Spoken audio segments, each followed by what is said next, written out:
We shall now take a look at the classification of computers based on a different criteria. The criteria is going to be how many users use the computer, how many processors or CPUs does the computer contain, what is the typical memory size, what are its applications, and so on.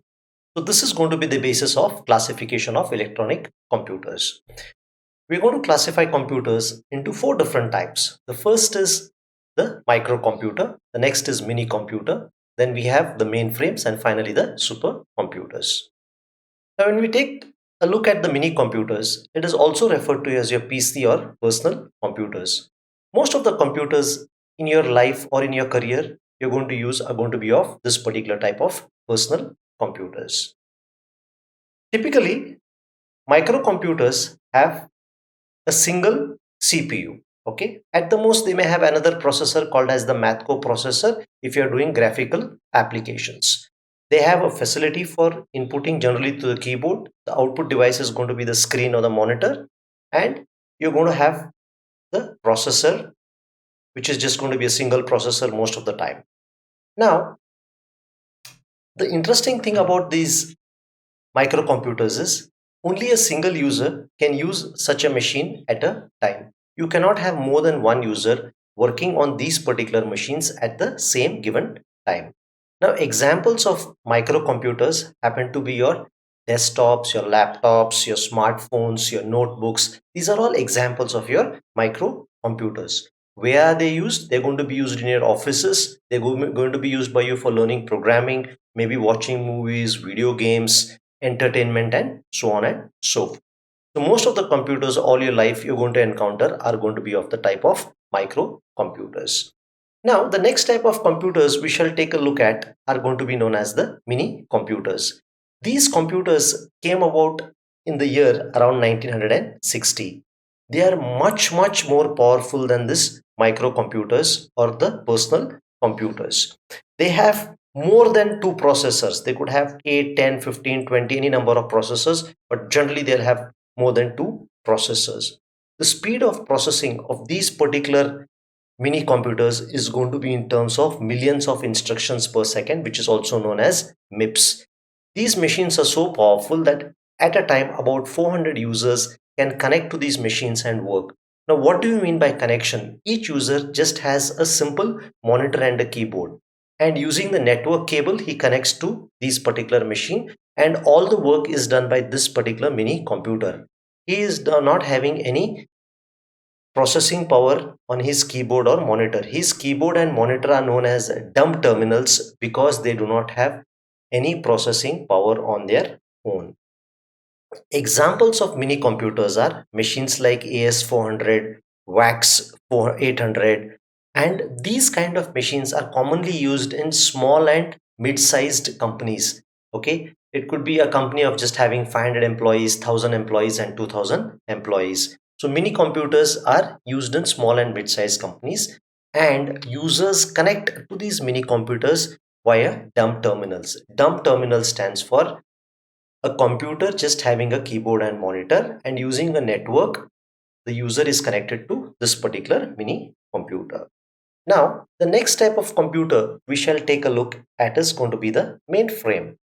Now the interesting thing about mainframes is mainframes are very extensively used in large organizations. They are used in huge banks, airlines, for ticket booking, ticket reservations, and so on.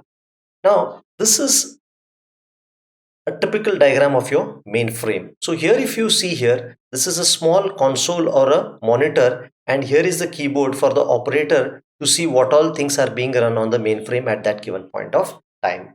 So these are extremely large computers consisting of hundreds of processors. They have memory typically 512 gigabyte, 1 terabyte of main memory, and their processing speed is around 16 billion instructions per second. Okay, so it is bips. In addition to main memory, they have a humongous amount or a large amount of secondary or auxiliary memory. The secondary memory is your hard disk, pen drive. This is all known as your secondary storage or auxiliary storage. So the capacity here is really humongous. Now Again here, users connect to this mainframe computer using a dumb terminal. So a dumb terminal is used to connect a user to this particular mainframes. So what all work here has to be done is all going to be processed on this mainframe, and the result is going to be delivered back to the user. Example of mainframe machines are DEC10, NEC610. The advantage of mainframes is multiple users are supported, and multiple users can be doing multiple things. Somebody could be working on a Word document, somebody could be browsing the web, somebody could be processing the bank statement, but it has got so much power due to a large number of processors, memory, and external storage.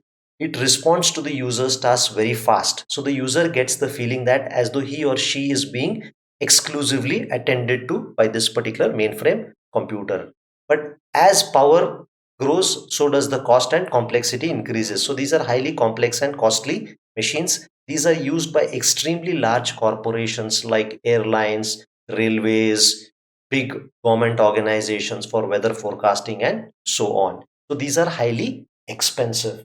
Now, the last type of classification we would be interested is taking a look at is going to be the supercomputers. Okay, you must have heard about Param and all these things, all these machines. These are examples of supercomputers. Supercomputers were introduced in the year 1960 by a gentleman by name Seymour Cray at the Control Data Corporation, or also abbreviated as CDC. These supercomputers, if you can see the image, are extreme. This is not just multiple computers, this is just one computer.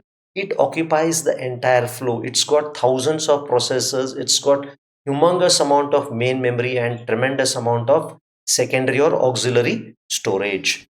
Now, since it's got thousands of processors, it can process instructions at the speed of trillions of instructions per second. Supercomputers cannot be bought by people like me, you, or even small companies, or even mid-sized companies. It can only be bought by companies which are of a very big size or extremely big government organizations. So generally government organizations like for weather forecasting, NASA, space research, these all tend to use supercomputers. Now, examples of where supercomputers are used is Param, which stands for, which was developed by the Center for Development of Advanced Computing, located out of Pune, an Indian-based organization, developed Param, which is a very famous computer. Then you have IBM's Deep Blue. Deep Blue is used for, if you can go and take a look at online, you'll see Deep Blue is used for extremely powerful applications. So you can submit some of your work online, and Deep Blue will get it done for you and return it. This is used in natural language processing and so on. So again, you need to understand microcomputers used by single user at offices, at home, entertainment, and so on. Mini computers used by small and mid-sized organization. Mainframe computers used by large organizations like airlines for booking tickets, LIC, and so on. Supercomputers are going to be used generally only by government organizations because they're extremely costly, and they require, or they are used only for high-end work.